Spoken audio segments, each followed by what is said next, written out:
देश में कोरोना की थर्ड वेव की चिंता के साथ महाराष्ट्र में डेल्टा प्लस वेरिएंट से संक्रमित पेशेंट्स मिलने से ख्याओस मच गई है। फाइनली एम्स के डायरेक्टर डॉक्टर रणदीप गुलेरिया ने बताया कि वायरस का डेल्टा प्लस वेरिएंट रूप B.1.617.2 एग्रेसिव रूप है। पॉसिबिलिटी है कि यह इम्यूनिटी को आसानी से धोखा दे सकता है। डॉक्टर गुलेरिया ने बताया कि इंडिया में वायरस K417N नाम के साथ एक और म्यूटेशन कर रहा है। ब्रिटेन में कोविड का डेल्टा वेरिएंट तेजी के साथ बढ़ रहा है। वर्ल्ड हेल्थ ऑर्गेनाइजेशन WHO ने इसे अभी वेरिएंट ऑफ इंटरेस्ट कैटेगरी में रखा है। मतलब फिलहाल ज़्यादा स्प्रेड नहीं होने से डरने की ज़रूरत नहीं है। हालांकि वायरस का यह रूप समय के साथ एग्रेसिव स्प्रेडिंग हुआ तो इसे भी वेरिएंट का कंसर्न मतलब ध्यान देने की ज़रूरत की कैटेगरी में रखना होगा।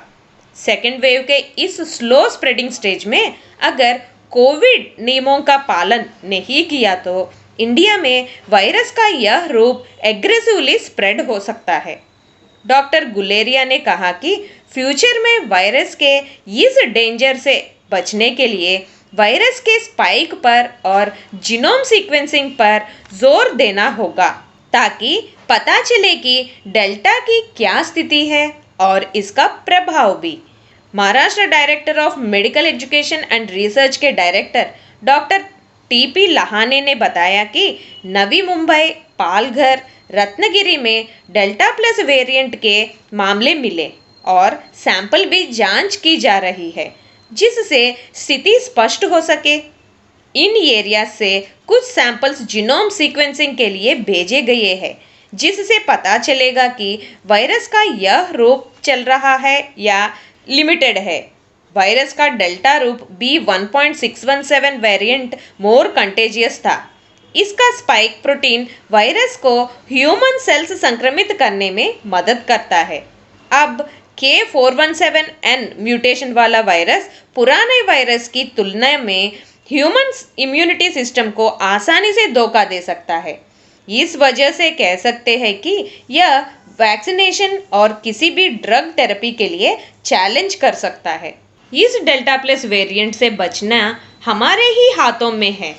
कोविड नियमों का स्ट्रिक्टली पालन करते हुए सोशल गैदरिंग्स और ट्रैवलिंग, वो भी ट्रैवलिंग अब्रॉड, अवॉइड करना बहुत ज़रूरी है।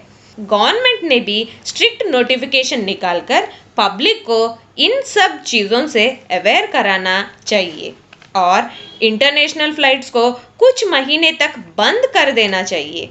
तभी हम इस वेरिएंट से बच सकते हैं। नहीं तो इंडिया में 2021 मार्च अप्रैल मई की भयानक स्थिति रिपीट होने में ज़्यादा समय नहीं लगेगा। See you again with a new topic in Global Encyclopedia. Till then, take care and have a nice day.